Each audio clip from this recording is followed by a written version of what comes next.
The idea of Islam makhachev versus Khamzat chimaev instantly captures attention because it represents more than a fight. It represents a collision of systems, philosophies, and identities within modern mixed martial arts. Both fighters come from wrestling-dominant backgrounds. Both are associated with extreme, and both are seen as symbols of a new era where control and pressure outweigh reckless violence. Chip is not fantasy for casual fans only. It is a serious technical question that challenges how dominance is defined inside the octagon. Islam Makhachev is widely regarded as the most complete lightweight of his generation, not because of highlight knockouts, but because of his ability to erase opponents' strength. He does not fight emotionally, he does not chase finishes recklessly, and he does not allow chaos to dictate outcomes. His style is rooted in sambo, positional control, and incremental damage, which makes him one of the hardest fighters in the sport to beat. Khamzat chimaev exists on the opposite emotional spectrum of MA, even though his base skills are just as elite. He fights with intensity that borders on intimidation. He pushes a pace designed to mentally break opponents, and he seeks dominance from the opening second. Khamzat does not aim to win rounds. He aims to end fights quickly and violently, making him one of the most feared fighters in the UFC. When imagining this fight, the first question that arises is weight, because Islam and Khamzat do not naturally compete in the same division. Islam's dominance has been established at lightweight and extended into welterweight discussions, while Khamzat has competed across welterweight and middleweight. However, in a hypothetical scenario, weight becomes secondary to skill interaction because both fighters' games are built around leverage, balance, and control rather than raw speed alone. The stylistic contrast between Islam and Khamzat is subtle but profound. Islam's approach is based on patience, timing, and attrition, while Khamzat's approach is based on shock, pressure, and immediate dominance. Islam prefers to slow the fight down, forcing opponents into predictable reactions, whereas Khamzat thrives in chaos, using explosive entries to overwhelm before opponents can settle. In the opening moments of the fight, Khamzat would likely attempt to assert dominance immediately. His history shows a pattern of fast takedowns, aggressive clinch work, and heavy ground and pound in the first round. This early phase would be the most dangerous moment for Islam, not because of a technical gap, but because Khamzat's pressure can force even elite fighters into defensive shells. However, Islam's defensive wrestling is often underestimated because it rarely looks dramatic. He does not sprawl wildly or scramble unnecessarily. Instead, he uses angles, underhooks, and cage positioning to neutralize attacks. Against Khamzat, this would be critical because stopping the first takedown attempt does more psychological damage than any strike. If Islam survives the first wave without taking major damage, the tone of the fight begins to change. Khamzat's style relies heavily on early success, and when opponents do not break, his energy expenditure becomes a factor.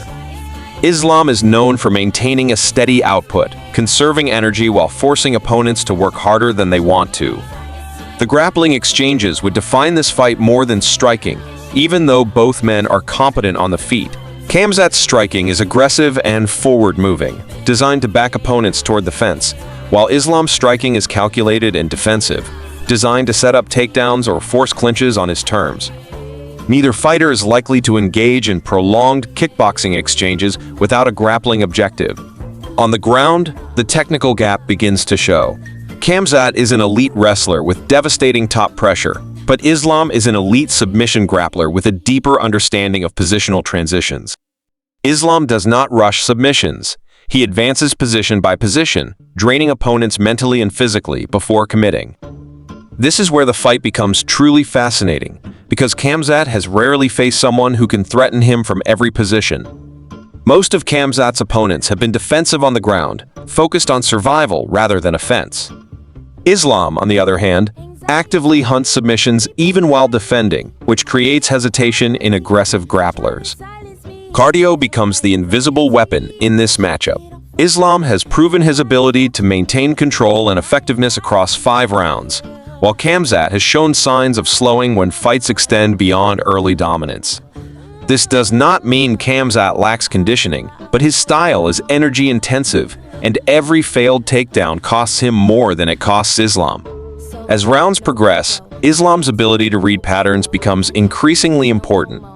He studies reactions, identifies tendencies, and exploits them with precision.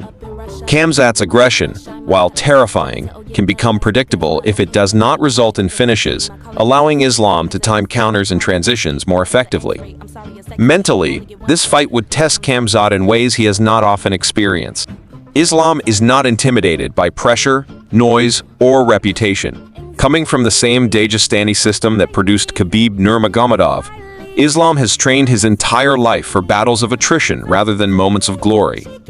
If Islam gains top position, the fight could shift dramatically.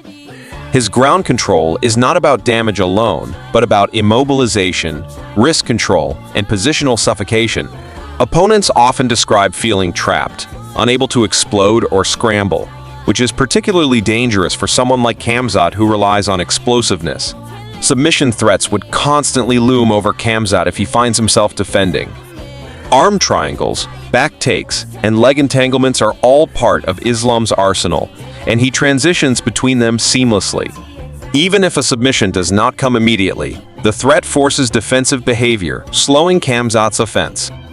On the other hand, Khamzat's path to victory remains clear but narrow. He must dominate early, impose his will physically, and either finish Islam or build an insurmountable lead before fatigue sets in. His ground and pound is brutal, and if he establishes control early, Islam would be forced into survival mode. The striking exchanges would serve as setup rather than resolution. Islam's jab, kicks, and counters would be used to disrupt Khamzat's entries, while Khamzat's wild but powerful strikes would aim to close distance quickly. Neither fighter is likely to rely on knockout power alone to decide the fight. As the fight enters later rounds, experience becomes decisive. Islam has navigated championship pressure, 5-round wars, and elite opponents without losing composure. Khamzat, while undefeated and dominant, has spent less time in deep waters, making prolonged adversity a potential weakness. Judges would likely favor control, damage, and positional dominance, areas where Islam excels in extended fights. Even without a finish, his ability to dictate where the fight takes place would score heavily. Khamzat's early dominance would need to be overwhelming to offset this.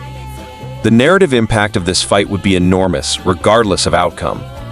If Khamzat wins, he solidifies himself as an unstoppable force capable of overwhelming even the most technical fighters. If Islam wins, he cements his status as the most complete and intelligent grappler of his era. This fight would also symbolize a clash between chaos and order within MMA.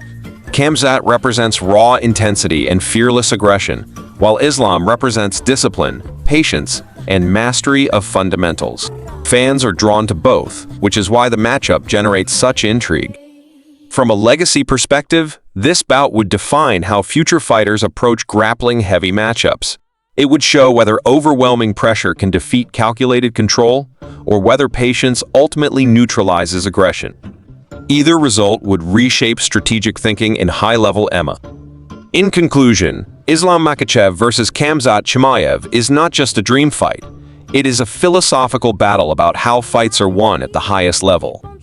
It asks whether violence or precision prevails, whether intensity can overcome intelligence, and whether pressure can break discipline. If the fight ends early, Khamzat likely stands victorious through sheer force and dominance. If the fight extends into deeper rounds, Islam's composure, cardio, and technical superiority would likely take over. That uncertainty is exactly why this fight would captivate the MMA world. This matchup would not simply crown a winner. It would answer one of the most important questions in modern UFC history. What happens when unstoppable pressure meets unbreakable control inside the most unforgiving arena in combat sports?